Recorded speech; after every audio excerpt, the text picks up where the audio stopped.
Chapter 11. And all the earth had one language and one tongue. And it came about that in their wandering from the east, they came to a stretch of flat country in the land of Shinar, and there they made their living place. And they said one to another, Come, let us make bricks, burning them well. And they had bricks for stone, putting them together with sticky earth. And they said, Come, let us make a town, and a tower whose top will go up as high as heaven, and let us make a great name for ourselves, so that we may not be wanderers over the face of the earth. And the Lord came down to see the town and the tower which the children of men were building. And the Lord said, See, they are all one people and have all one language, and this is only the start of what they may do, and now it will not be possible to keep them from any purpose of theirs. Come, let us go down and take away the sense of their language, so that they will not be able to make themselves clear to one another. So the Lord God sent them away into every part of the earth, and they gave up building their town. So it was named Babel, because there the Lord took away the sense of all languages, and from there the Lord sent them away over all the face of the earth. These are the generations of Shem. Shem was 100 years old when he became the father of Arpachshad, 2 years after the great flow of waters, and after the birth of Arpachshad, Shem went on living for 500 years, and had sons and daughters, and Arpachshad was 35 years old when he became the father of Shelah. And after the birth of Shelah, Arpachshad went on living for 403 years, and had sons and daughters, and Shelah was 30 years old when he became the father of Eber. And after the birth of Eber, Shelah went on living for 403 years, and had sons and daughters, and Eber was 34 years old when he became the father of Peleg. And after the birth of Peleg, Eber went on living for 430 years, and had sons and daughters, and Peleg was 30 years old when he became the father of Reu. And after the birth of Reu, Peleg went on living for 209 years, and had sons and daughters, and Reu was 32 years old when he became the father of Serug. And after the birth of Serug, Reu went on living for 207 years, and had sons and daughters, and Serug was 30 years old when he became the father of Nahor. And after the birth of Nahor, Serug went on living for 200 years, and had sons and daughters, and Nahor was 29 years old when he became the father of Terah. And after the birth of Terah, Nahor went on living for 119 years, and had sons and daughters, and Terah was 70 years old when he became the father of Abram, Nahor, and Haran. These are the generations of Terah. Terah was the father of Abram, Nahor, and Haran was the father of Lot. And death came to Haran when he was with his father Terah in the land of his birth, Ur of the Chaldees. And Abram and Nahor took wives for themselves. The name of Abram's wife was Sarai, and the name of Nahor's wife was Milcah, the daughter of Haran, the father of Milcah and Iscah. And Sarai had no child. And Terah took Abram, his son, and Lot, the son of Haran, and Sarai, his daughter-in-law, the wife of his son Abram, and they went out from Ur of the Chaldees, to go to the land of Canaan. And they came to Haran, and were there for some time. And all the years of Terah's life were 205, and Terah came to his end in Haran. Chapter 12. Now the Lord said to Abram, Go out from your country and from your family and from your father's house, into the land to which I will be your guide, and I will make of you a great nation, blessing you and making your name great, and you will be a blessing. To them who are good to you will I give blessing, and on him who does you wrong will I put my curse, and you will become a name of blessing to all the families of the earth. So Abram went as the Lord had said to him, and Lot went with him. Abram was 75 years old when he went away from Haran, and Abram took Sarai, his wife, and Lot, his brother's son, and all their goods and the servants which they had got in Haran, and they went out to go to the land of Canaan. And Abram went through the land till he came to Shechem, to the holy tree of Moreh. At that time, the Canaanites were still living in the land. And the Lord came to Abram, and said, I will give all this land to your seed.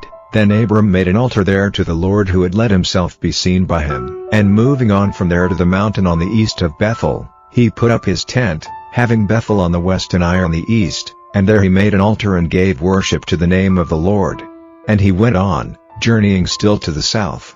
And because there was little food to be had in that land, he went down into Egypt. Now when he came near to Egypt, he said to Sarai, his wife, Truly, you are a fair woman and beautiful to the eye, and I am certain that when the men of Egypt see you, they will say, This is his wife, and they will put me to death and keep you. Say, then, that you are my sister, and so it will be well with me because of you, and my life will be kept safe on your account." And so it was that when Abram came into Egypt, the men of Egypt, looking on the woman, saw that she was fair. And Pharaoh's great men, having seen her, said words in praise of her to Pharaoh, and she was taken into Pharaoh's house. And because of her, he was good to Abram, and he had sheep and oxen and asses, and men servants and women servants, and camels. And the Lord sent great troubles on Pharaoh's house because of Sarai, Abram's wife. Then Pharaoh sent for Abram, and said, "What have you done to me? Why did you not say that she was your wife?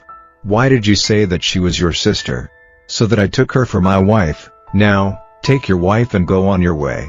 And Pharaoh gave orders to his men, and they sent him on his way, with his wife and all he had. Chapter 13. And Abram went up out of Egypt with his wife and all he had, and Lot with him, and they came into the south. Now Abram had great wealth of cattle and silver and gold. And traveling on from the south, he came to Bethel, to the place where his tent had been before, between Bethel and Ai, to the place where he had made his first altar, and there Abram gave worship to the name of the Lord.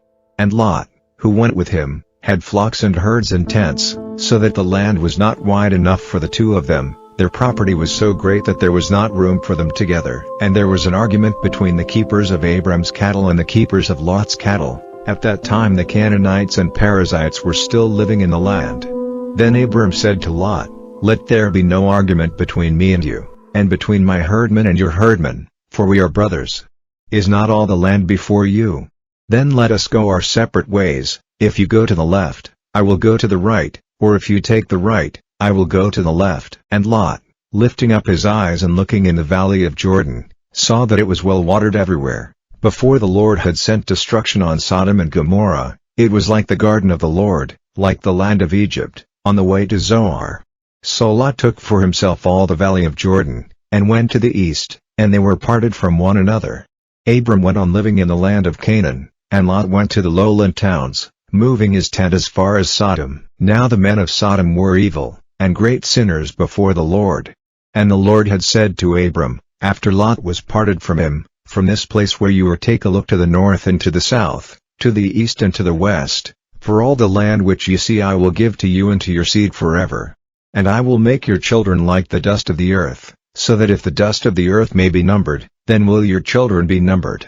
Come, go through all the land from one end to the other, for I will give it to you." And Abram, moving his tent, came and made his living place by the holy tree of Mamre, which is in Hebron, and made an altar there to the Lord. Chapter 14.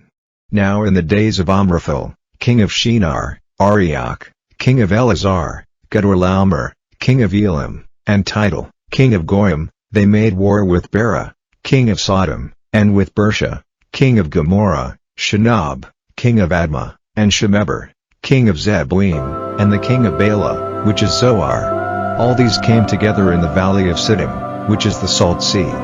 For 12 years they were under the rule of Kedorlaomer, but in the 13th year they put off his control. And in the 14th year, Kedorlaomer and the kings who were on his side, overcame the Rephaim in Ashtaroth Karnaim, and the Zuzim in Ham, and the Amim in Shaveh Kiriathaim, and the Horites in their mountain Seir, driving them as far as El Paran, which is near the wasteland. Then they came back to En Mishpat, which is Kadesh, making waste all the country of the Amalekites and of the Amorites living in Hazazon Tamar.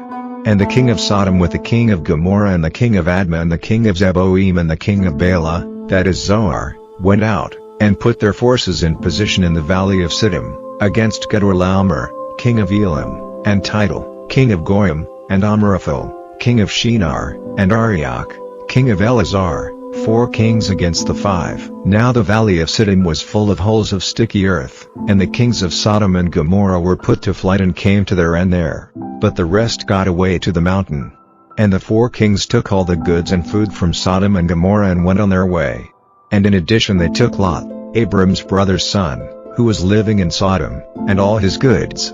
And one who had got away from the fight came and gave word of it to Abram the Hebrew, who was living by the holy tree of Mamre, the Amorite, the brother of Eshcol and Aner, who were friends of Abram. And Abram, hearing that his brother's son had been made a prisoner, took a band of his trained men, 318 of them, sons of his house, and went after them as far as Dan. And separating his forces by night, he overcame them, putting them to flight and going after them as far as Hobah, which is on the north side of Damascus. And he got back all the goods, and Lot, his brother's son, with his goods and the women and the people. And when he was coming back after putting to flight Gedorlaomer and the other kings, he had a meeting with the king of Sodom in the valley of Shaveh, that is, the king's valley.